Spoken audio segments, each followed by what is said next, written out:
Hello, good day, greetings, ciao, namaste, and salams to peeps from all around the world. Welcome to the Impact 2.0 show series. Now, this series features purpose-led leaders who are making a meaningful impact through their work and touching and changing lives of many. Stick around till the end, and I promise you that you'll walk away with at least one, if not more, practical yet scrumptious takeaways from each show episode, like an ice cream sundae topped with heavy whipped cream, melted dark chocolate, and a dash of gold dust. Now, my today's guest is a cutting-edge digital media sales leader who's had stints in companies like Pandora, CBS Radio, Spotify, and currently he's the Chief Growth Officer at DAX. So will you please put your virtual hands together to welcome my fantabulous guest, Les Hollander. Thank you. Good day. Hope everybody is well. Good day, Les. So we're going to start this session off. Let me switch the screen to, this is better. Great. Alrighty. So now we're going to start off this session. I like to call it, let's call it fish and chips of the conversation. We are going to start off the show with a quick fire round. So are you ready, Les? I am. All right, let's go. What is your go-to order at your favorite restaurant, hometown restaurant? Okay, that would be Brando's in Asbury Park, New Jersey. And my favorite would be the chicken Milanese, which is pounded very thin on a bed of arugula. That is absolutely delicious. And I usually start with a couple of crab cakes and then have a nice glass of red wine with that also. That sounds delicious. All right. If you were an Olympic athlete, what would be your sport? It would be marathon running. So I've run 2 marathons in my life, the New York Marathon, and trained very hard, and really have a great admiration for marathon runners because it's a test of endurance and will and determination.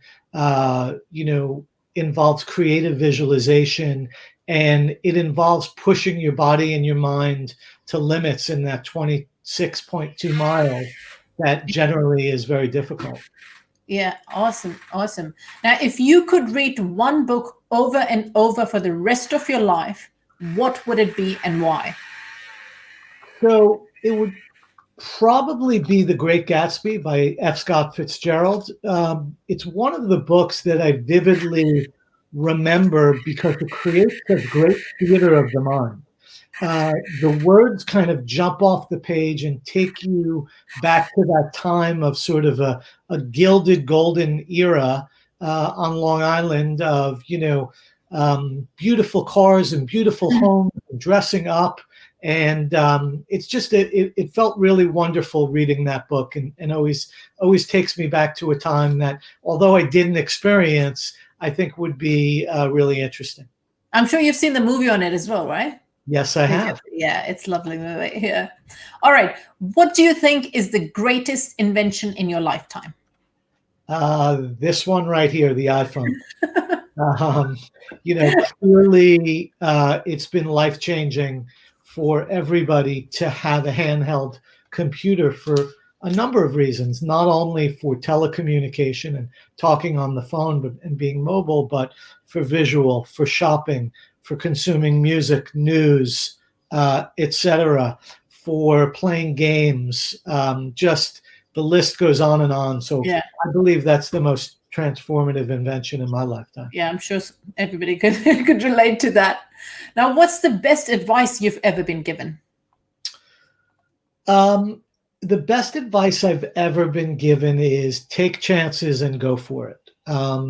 If you want to do something, you need to take some chances. If you want to be an entrepreneur, you need to take some chances. If you want to switch industries, or if you want to get to the top, you need to take chances. And part of the advice was, someone said, when you succeed, people around you will say, well, I told you that was going to work. Mm-hmm. And then when you don't succeed, those same people will always tell you, well, I told you that wasn't going to work. So you really need to take chances and extend yourself and learn along the way and just go for it. And I've tried to do that in the right environments and scenarios. Absolutely amazing. Now, hooray, we did it. This deserves, I believe, a wiggle and a dance. So you might have heard of this song. We did it! We did it! We did it! Awesome. We did it. I'm not sure. Do you have young kids? Well, my children are older right now. They're actually 26 and 23. Wow. So they are some of my prouder achievements. They're out in the world. That's right. Proud father. Yes. All right, awesome. So you might not be so familiar with this song anymore. I have heard it. All right, so let's get into the fish and chips of this conversation. Les, could you imagine I'm holding a pair of gloves. Could you take these boxing gloves and smash for me, and not my face, please, but some kind of digital media myth, a bogus strategy, a misconception, and set the record straight once and for all? Sure. So, people think the digital world and digital transformation is all about technology. It's actually not as much about technology. Technology is the vessel, but what it's really about is how you communicate and the conversations you're having with your core constituencies. It's how you amplify what you're trying to say and what you're trying to do and what you're trying to get someone to do or believe. It's about having meaningful conversations, and it's also about human behavior. So, the big myth for me is it's not about always the most beautiful website or the fastest internet speed or, the largest amount of servers that handle all this traffic. It's much more about the human interaction. And if you take something like what I'm thinking of as you bring this question up is D2C, and D2C, direct to consumer, is an incredibly hot topic now. Now, certainly technology is the vessel for that, but the conversations that marketers are having now directly with consumers about switching contact lens companies, for example, which is something I did with even though I'm wearing reading glasses, with a D2C company, or ordering coffee beans online direct from the source. That comes from some myth busting in technology and transformation, in that people had to understand how to have these conversations, what human behavior is, what are the buttons that you're going to need to push through this technology transformation to change the way people behave. Because I used to go to Whole Foods to buy coffee, right? And buy beans at a lovely display. And now when I go online, I'm looking at where the beans were sourced from, watching the person taste the coffee, talk about what the aroma of it is, whether it's chocolate or citrus or so on. So I know I'm a little bit down a rabbit hole, but it's a good example of a digital myth. Yeah, absolutely. Absolutely. I love that, because I'm sure we're going to talk about later on more about it, how the consumer behavior is changing. But firstly, what has been your career highlight so far, and what lessons you took away from it?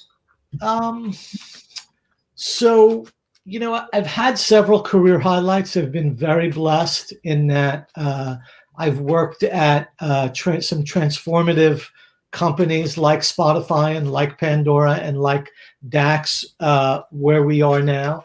I'd say, one of the highlights for me happened recently, in that, as a society, we've reached the tipping point of the way people are consuming digital audio, are consuming audio, that there's more than 50% of the population in the US that consumes audio digitally Mm. than they consume it in an analog on a traditional radio or with an MP3 or whatever it is. Mm. So that's been one of that's been a recent highlight.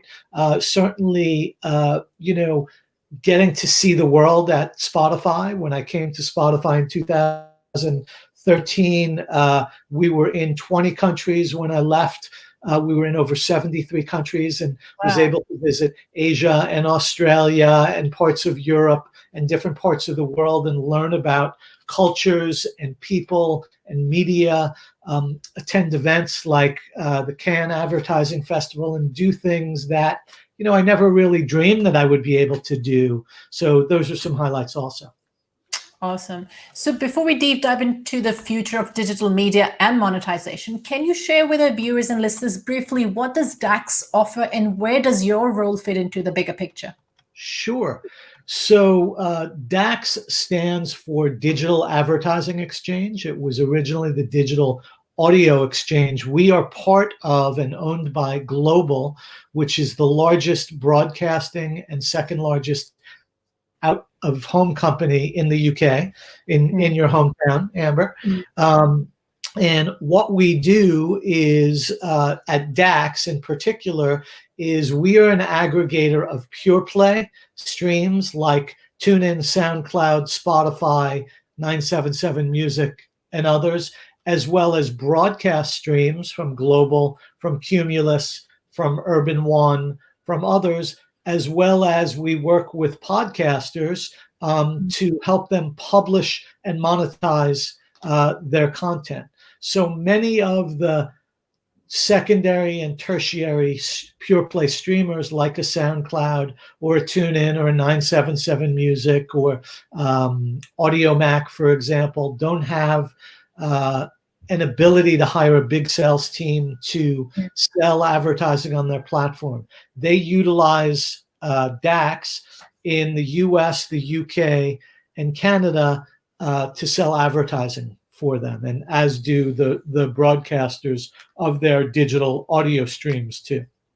So both podcasters and advertisers both can utilize the service. Correct. So we make the connection from content creator to marketer. Oh, okay. All right. Yeah, that's pretty clear now. So let me address the elephant in the room first. Is traditional media dying, and how's digital media replacing it for better? So traditional media is not dying. It is becoming much more fragmented, but traditional media is being consumed on digital media channels. So I think what people, and a lot of it is generational too, which I'll get into in a moment. So people are still listening to the LBC in the UK, or they're listening to the radio station as well as Spotify or TuneIn or SoundCloud.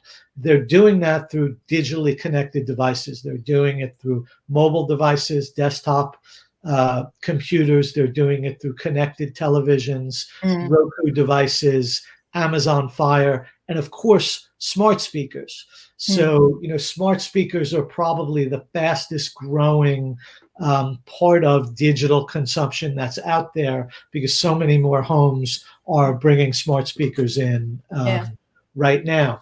But part of what's happening too is based on the different consumption habits of different generations.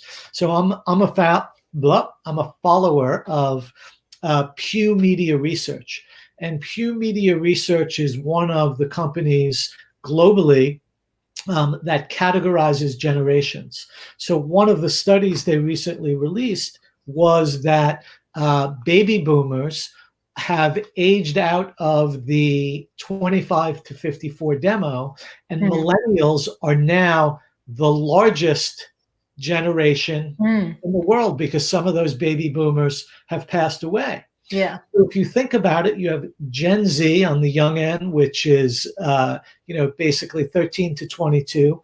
You have millennials that are 23 to 38, Gen Xers who are 38 to 54 or 55, and some of those are starting to age out, and then you have baby boomers. So if you look at the consumption of digital media from a 13-year-old to a 54-year-old, it ranges from 85% to about 76%, particularly with digital audio, and then drops off to under 50% for people over 55. So part of the digital transformation is taking place because of the generational change that, Gen Z, millennial, Gen Xers have dramatically different media consumption habits than baby boomers and their counterparts did before them. So, I think people, particularly with the pandemics, their media consumption habits have changed pretty dramatically. So, before COVID, we were commuting to work, whether it be in our car, whether it be in public transportation. We would go to the gym. We would go to work and connect to our laptop, maybe to listen to music during the day. We would come home, maybe activate a smart speaker while preparing dinner, study, etc. Now, all of those media habits have been condensed into an at-home media habit. So there's some pretty dramatic change in digital transformation, because I think it's also been accelerated by the pandemic because our habits have changed. Yeah, habits have changed. So we were talking about the changing consumer behavior. Yes. So, and I mean, you talked about how the consumer behavior is changing because of, the age groups, that the baby boomers are now less in population, but also the fact with the post-pandemic, what we've seen the consumer behavior. So how much is dependent on the post-pandemic? Is it temporary consumer behavior change in your opinion? No, I think some of it will be permanent. I think people who traditionally may have been listening to more analog or traditional, media, now are going to be consuming media through digital channels more often. And I think that's absolutely here to stay. Awesome. So a lot of our viewers and listeners are into podcasting and live streaming. So how do you see the future of digital media as it pertains to podcasting and live streaming? Sure. And I'd start by going back to the difference between a millennial and a baby boomer, where a baby boomer might have a newspaper delivered to their door or watch the 6:30 or 7 o'clock news. A millennial and a Gen Z and a Gen Xer are going to listen to the BBC podcast or the Daily from the New York Times, or get their sports from Sky Sports or ESPN. So I think generationally that podcasts will grow. And I think, again, part of it is because of the changing consumer habits. I think podcasts in particular are growing really fast. However, it's still a relatively nascent space, meaning that discovery is still a challenge with podcasts. Yeah. You go on to Apple, or you go on to Spotify, or you go on to the Global Player or anywhere else, and there's a wide variety of choice, but being able to get through that choice to understand what the podcast is that fits you exactly is time consuming and sometimes a little bit clunky and is difficult. Now, there's a benefit to that in that people who have a little more time are discovering more content. But I think once the discovery piece has become more succinct, in particular with podcasts, it will grow exponentially. But I also think there will be a little bit of a fallout in terms of content creators, because the very long tail content creators will have trouble surviving. Because there are hundreds, if not thousands, of new podcasts that are created every day, and a large percentage of the audience for podcasts come from that top 10%, sort of that 90-10 rule. Mm. My belief is that the formatting of podcasts will start to adjust also, that people will get used to more short form content, Right. you know, Right. 5 minutes, 10 minutes, Yeah. 15 minutes, as opposed to a half hour Yeah. or an hour. And that means that there will be different types of storytelling, because Mm-hmm. podcasts are about telling a story, and Mm. you know, certainly there are people who are very skillful at telling half-hour stories or hour-long stories. I think telling some of these stories in 5, 10, or 15 minutes becomes more of a challenge, and is something that will be improved upon as the medium grows. Absolutely. So, how can, let's say, I mean, not only just the existing podcasters or entrepreneurs who are leveraging digital audio, how can they use digital audio to grow, to further grow their business as we move on post COVID? Sure. So, you know, one of the things that I would recommend, one is, you know, using some more automated services that help you monetize more quickly, help you edit quickly with background, etc. I would also encourage them to look deeper into hosting, because there's an emerging part of the podcast space right now that is going from voice transcription to text, where there are several companies out there that have developed technology that are transcribing podcasts and then feeding them into search. So if someone later on wanted to find out more about digital audio, they can put it in the search box in whatever player they're on, and then, you know, 10 or 15 podcasts would come up. It's in the very early days, because no one has aggregated that part of digital audio, but Yeah. it's a space that's really fast becoming important for a number of reasons. One, because of the search, but from a content creator standpoint and from a publisher standpoint, it allows the content creators and the hosts to also vet the content for what's acceptable versus unacceptable content. I see. Yeah. I mean, voice search, I think we all know voice search is, you know, it's becoming huge. And more and more, I think Google really does, like, you know, when you put recordings, be it in video format or on Google Audio, and you can actually search through the transcription of those assets, those digital assets, and search for particular content. But yes, you know, the future is bright. Yes. And when that starts happening, the SEO world will change a little bit as well. Yes. So, drawing from your vast experience of audio and podcast monetization, could you share with the viewers and listeners what doesn't work and pitfalls to watch out for? Sure. So, one of the first things that come to mind is advertisers who take a commercial that they run on the radio and try to run it in a podcast or publish it on streaming audio. Part of the I see you've been exposed to that. Yes, absolutely. Part of the reason it doesn't work is you're going from a one-to-many medium primarily to a one-to-one medium. So a message that may be speaking in a very loud voice about buying a mobile phone for this great price, and kind of yelling and spraying the message all over the place, when you have your headphones in and maybe listening to music on your favorite streaming service, or if you're listening to a podcast, that doesn't work. It's too jarring. So that is one of the things that doesn't work. The other mistakes that people make are not using the data that you can get from podcasting and from streaming and from digital in your messaging.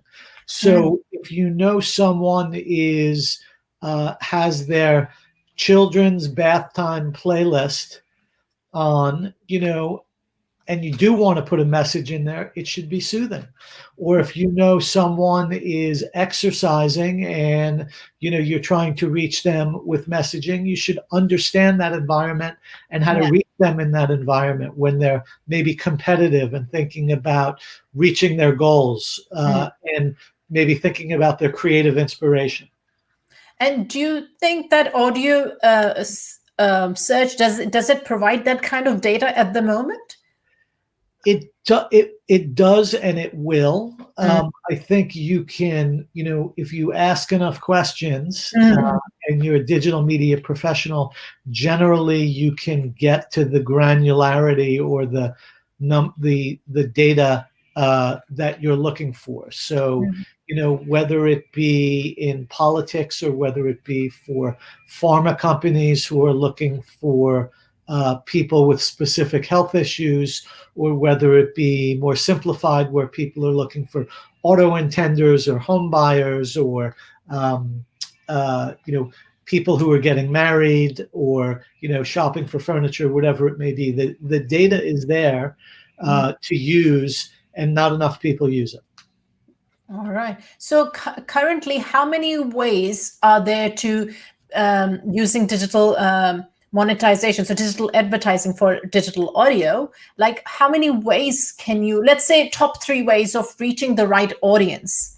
Like how do we know that? Sure. One would be the age of the person that you're trying to reach, the location of the person you're trying to reach, and then the third thing would be a data point about an interest or a propensity. So if you know that they are a 32 year old man who might be on their mobile phone listening to an exercise playlist, they may be more apt to be interested in fashion because they're health conscious, for example. So, using all those signals to do that, and different platforms can give you different signals for different moods and moments, whether it be for podcasting or more succinctly for music, as music is a signal, an identifier for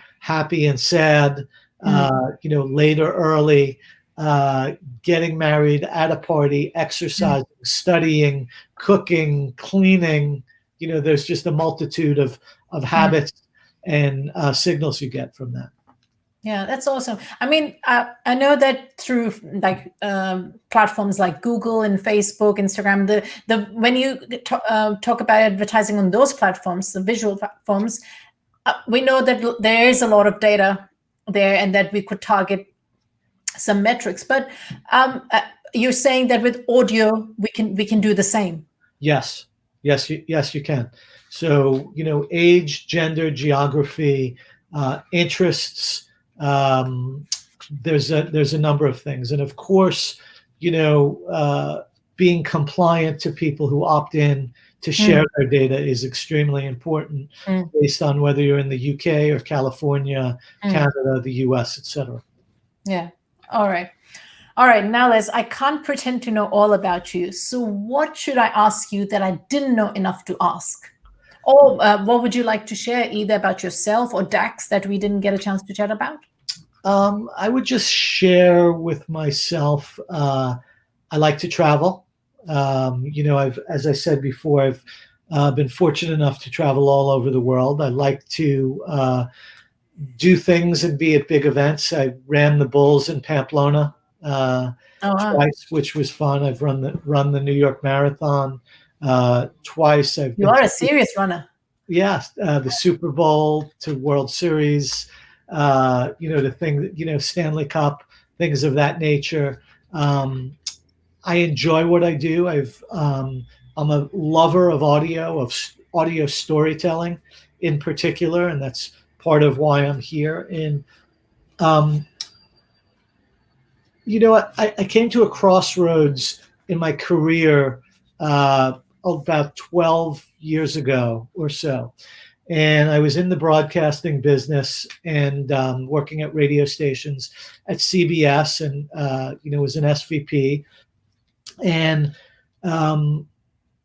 was downsized, had an opportunity to really look inward and figure out what I wanted to do with myself, and made this conscious decision and took this journey with some advice that people gave me, and understood that part of my intellectual capital was around audio because I'd been in the audio business, and made a conscious effort to take that intellectual capital and apply it to digital.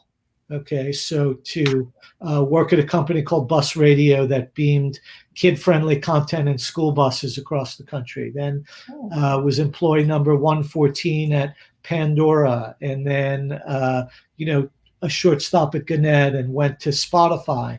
And through that and through some of those changes, I've had the opportunity to talk to other companies in digital, whether it be TikTok, or whether it be Rubicon Project, or whatever it is.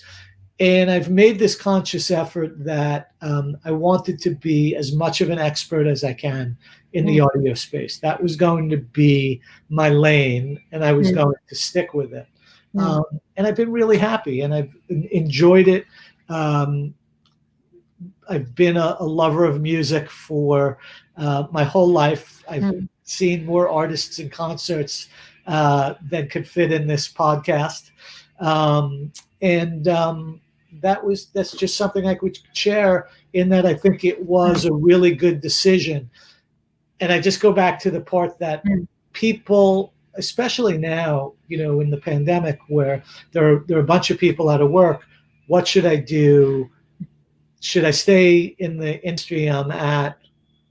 Should I go to a different industry? Should I try something new? And, what I encourage people to do is really to search inward, understand where their intellectual capital is, what makes them happy, and make an informed decision, as opposed to taking the job that someone offers them because they're paying attention to them, which happens to people very frequently. Yeah, absolutely. It happens all the time. But Yes. Would you say, 12 years ago, like you said, you were in crossroads, but did you, had you predicted, or did you know, or did you have a feeling that digital audio would be growing so big that there is such a huge future for this? I didn't think it would grow this quickly. So I thought there would be a future. A lot of people told me I was crazy. I didn't think it would grow this fast and this quickly. But again, I think this particular device is what's helped accelerate the whole thing. Absolutely. And you're absolutely right. 12 years ago, I don't think we would be having this conversation. Right. And the interesting thing about digital, by the way, too, is it goes against the immutable laws of marketing. So the thing in digital that's different than the auto industry or packaged goods is, in those industries like packaged goods and automotive, the first in won. The first person to invent the car had a foothold. Henry Ford for many years. The first person to invent Jell-O, that company, it became a generic brand.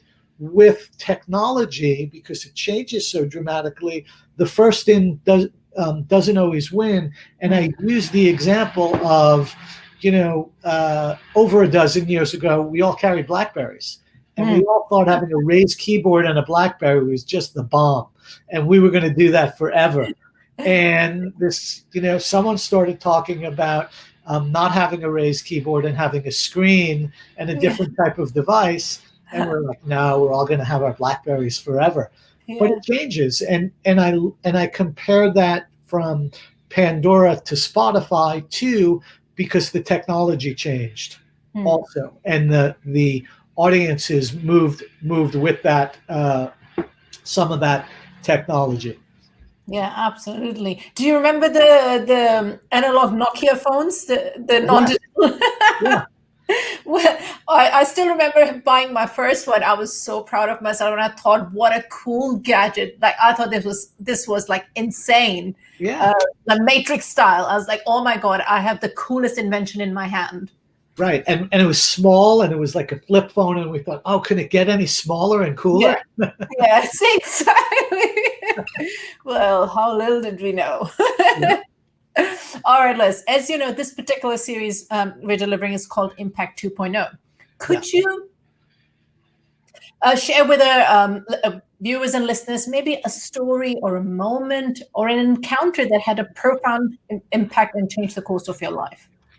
So about 12 years ago, when I went on that journey I talked about, I went to seeking some advice from someone, and sort of about what to do next. And it was more directional advice, but I'll remember it because it was really good advice. And they said, take out a legal pad and make a list of every person you've worked for, every person you've worked with, every person you've given business to, every person you've done business with, and start having conversations. Start having coffees and start having cocktails and lunches and breakfasts with those people. And it would lead you in places that will ultimately get you to where you want to be. That is the way to do it. And it seems really simple, but it was great advice. And it brought me on a journey to learn a lot about digital media, learn a lot about people too, because some of those people met with you because they wanted to find out what you could do for them, not what they could do for you. So, it also sort of helped separate some of those people. We all know who they are. And that was a really great moment in my life. The other one I would say is when I learned how to become a facilitator of brainstorming sessions. And I really enjoy brainstorming with people, and I've become a master facilitator, brainstorming facilitator, and making lists and making choices from those lists has become a utility in my life. Whether it's personal or professional, or helping advise my children. So those would be two examples. That's a great thing to do, facilitate, because it develops a lot of skills that we do need in life, whether it's raising kids, as you mentioned, or in business relationships. Yes. So I talk to a lot of people who do come from that background, like coaching or facilitating background, and then end up doing their own business, physical product or anything. But if they come from that background, so they have this the skills to connect and relate to people, and to how to communicate with them. Yes. That's a good one. All right. So we're coming up towards the end of our groovy chat. Before I ask you to share a challenge with our listeners and viewers, I'd like to ask one more hypothetical question, which is, if you had £100 million or dollars to spend on making a meaningful impact in the world, how would you spend it? I would spend it on helping the world become more sustainable by really making sure everybody and everything adhere to a sustainable packaging model. So one of the things that frustrates me is how many things we throw out and how much garbage we produce every day. Whether it was, opening the package of cream cheese this morning, or the bottle of shampoo that I finished earlier. Well, not shampoo, body wash, or so on and so forth. So I would use that to create a circular model in the world, so there was less waste. A good cause, a great cause, and certainly something we need right now with all the global warming that's happening. I don't know about New York, but in London, it's like it's a drastic change in weather from 10 years ago or 15 years ago. I moved here at 18 years ago, but people say it used to snow here, 2 feet deep snow. And I've seen snow probably twice in the last 18 years, and it doesn't snow here anymore. All right. That's, that kind of drastic change we're talking about here. Very, very dramatic. Yeah, very dramatic. Alrighty.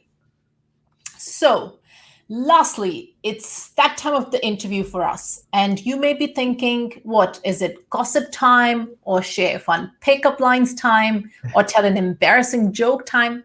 Unfortunately, we are not that type of a show. Not yet, anyway. Okay. But what it is time for is the 48-hour challenge time. So this is where I ask you to share what is that one thing that our viewers and listeners can implement in the next 48 hours that doesn't require a team or a massive budget? Yeah. So it would be select a podcast, a scripted story podcast, go for a long walk and listen to that podcast. Be careful crossing the street, but get yourself immersed in audio storytelling as a medium, because I think it's a wonderful medium that's been around for many, many years that we take advantage of. And I'm also a big believer in stop and smell the roses. Okay. Mm-hmm. We're all a little bit stir crazy being at home during the pandemic. I do believe we're all going to be okay and we're going to come out of it. But sometimes it's good just to stop and smell the roses. And whether it's a beautiful day, or be thankful for your partner or your family or whatever it may be. If you want to pray, that's also obviously good if that makes you happy. But those two things, so it would be listen to a scripted podcast, go for a long walk so you're not multitasking, and then stop and smell the roses and enjoy life.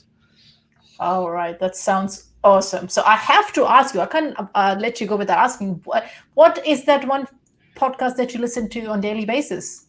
So I listen to the NPR News Hour on a daily basis every day. That's one of my sources of news. Currently, I'm just finishing up season 1 of, it's called Bronzeville with Lawrence Fishburne. It's about 1940s Chicago and the ghetto and how a community was able to sustain themselves during that time. So a wonderful scripted podcast. And then I also just finished, it's called Dossier, which is the real life crime story of the murder of Biggie Smalls. All right. Something, I'm making note of all of this. Some new podcasts to check out. Yes. All right, peeps. We have reached the end of the show. For more bite-sized takeaways of our fab conversations, you may want to subscribe to my YouTube channel, the link for which you can see on the screen. It's bit.ly/spreading ideas with Amber Khan.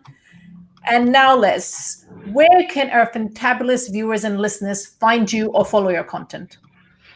They can follow me on LinkedIn.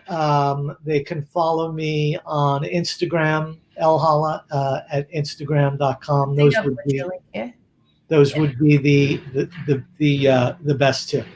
All right. Awesome. Well, thank you, Les. Thanks for joining me today. And tune in for now. Okay. Great to see you. Thanks again. Cheers. Cheers.